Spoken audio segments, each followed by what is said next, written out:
नमस्कार दोस्तों, welcome to PK special classes. PK special classes में आपका स्वागत है। दोस्तों, यूपीएसआई का पेपर केवल एक सप्ताह और है, इसके बाद पेपर स्टार्ट हो जाएगा 17 जुलाई से।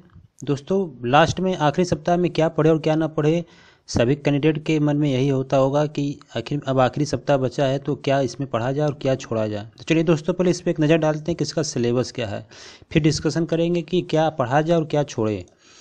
तो इसका यदि सिलेबस चेक किया जाए तो जनरल हिंदी जो है वो 40 क्वेश्चन आएगा लगभग और 100 मार्क्स का है। लॉ, कॉन्स्टिट्यूशन और जनरल नॉलेज ये है 24 और 16 का रेशियो से आएगा question, 100 marks.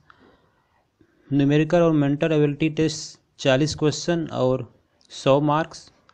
Mental aptitude test, intelligence test and test of reasoning 40 question आएगा और 100 मार्क्स आएगा। अर्थात सभी जो चार स्टेज है और चारों सब्जेक्ट के जो हैं मार्क्स इक्वल है, 100 मार्क्स, अर्थात टोटल 400 मार्क्स का है और 160 क्वेश्चन आएगा। तो दोस्तों, सबसे पहली बात मैं ये कहना चाह रहा हूँ कि हिंदी, मेंटल एबिलिटी या न्यूमेरिकल या रीजनिंग ये सभी लोग पढ़ते हैं और सभी लोग को लगभग तैयार ही होगा।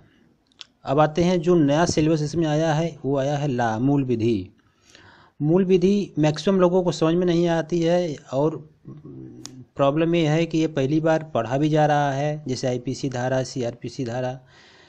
तो बहुत से लोगों को ये ऐसी प्रॉब्लम आएगी कि नहीं, वो उनको समझ में नहीं आ रहा होगा या याद नहीं हो पा रहा होगा। तो उनके लिए मैं यही कहूँगा कि वो इतना टेंशन न लें, क्योंकि ला का जो क्वेश्चन आएगा लगभग 16-17 क्वेश्चन आते हैं और वो कम से कम कितने अधिनियम है और अधिनियम में कितनी धाराएं हैं और वो अधिनियम कब राष्ट्रपति ने कब साइन किया उस पर और वह कब लागू हुआ, ये 4-5 चीज़ें सभी अधिनियम के बारे में याद कर ले। जैसे कि आईपीसी एक्ट जो है कब लागू हुआ, सीआरपीसी एक्ट कब लागू हुआ, या वन्य जीव अधिनियम जो बना था, पर्यावरण अधिनियम बना था, ये सभी जो अधिनियम बने हैं ये लागू कब हुए हैं, वो कम से कम वो डेट याद कर लें।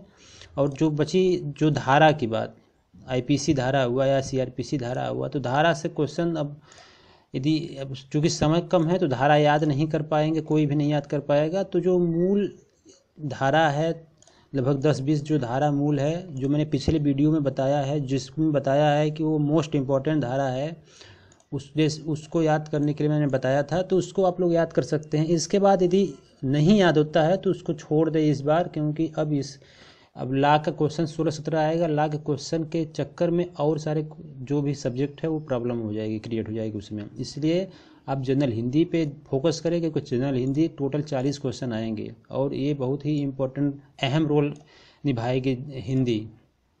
इसका जो मार्क्स आप देख रहे हैं 100 क्वेश्चन है।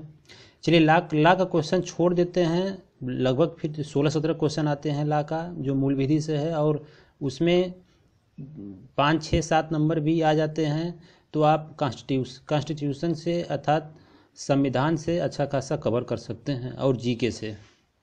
न्यूमेरिकल मेंटल एबिलिटी टेस्ट में आपको अच्छा प्रदर्शन करना पड़ेगा, लगभग 90% आपको देना पड़ेगा, और मेंटल एबिलिटी और रीजनिंग में भी 90-95% देना पड़ेगा, क्योंकि इस बार कंपटीशन बहुत ही टफ है। और पहली बात, दूसरी बात तो ये है कि 2011 के बाद ये भर्ती आई हुई है और इसमें अब इसके बाद पता नहीं कब भर्ती आएगी, ये नहीं पता, यूपी में लगभग।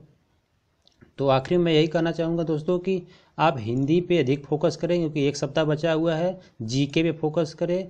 यदि ला आपको समझ में नहीं आता है, मूल विधि नहीं समझ में आता है, तो मैंने जो बताया कि आप लगभग जो अधिनियम कब सिग्नेचर हुआ, कब पारित हुआ और कितना उसमें अध्याय है, कितनी धाराएं हैं, वो आप याद कर लीजिए। लगभग इतना तो आप लोग याद कर सकते हैं।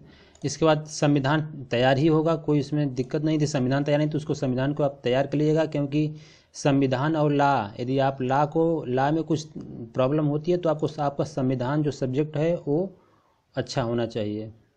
और न्यूमेरिकल मेंटल एबिलिटी अर्थात जी मैथ जो है, मैथ अच्छा आपका 92-95% लाना पड़ेगा, और रीजनिंग में अच्छा होगा। वैसे एक्चुअली में रीजनिंग तो सभी का हो जाता है, रीजनिंग में कोई प्रॉब्लम नहीं होती बहुत लोगों को। तो आप लोग इस प्रकार से तैयारी करें ताकि आपका ये पूरा सब्जेक्ट कवर हो जाए।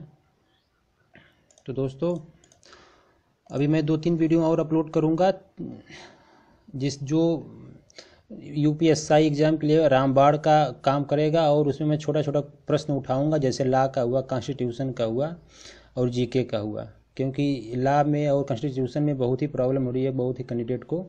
तो यदि आप मेरा चैनल सब्सक्राइब नहीं किए तो प्लीज़ सब्सक्राइब कर लें, क्योंकि मैं अभी जल्द ही वीडियो अपलोड करूँगा जिससे लॉ और कॉन्स्टिट्यूशन का छोटे छोटे क्वेश्चन पुटअप होगा, जिसमें एक अच्छी पकड़ होगी, जो हो सकता है क्वेश्चन पेपर में आ जाए, और पिछले बार में जो आया हुआ है उसी को क्वेश्चन को मैं इसमें अपनी वीडियो में शामिल करूँगा। धन्यवाद।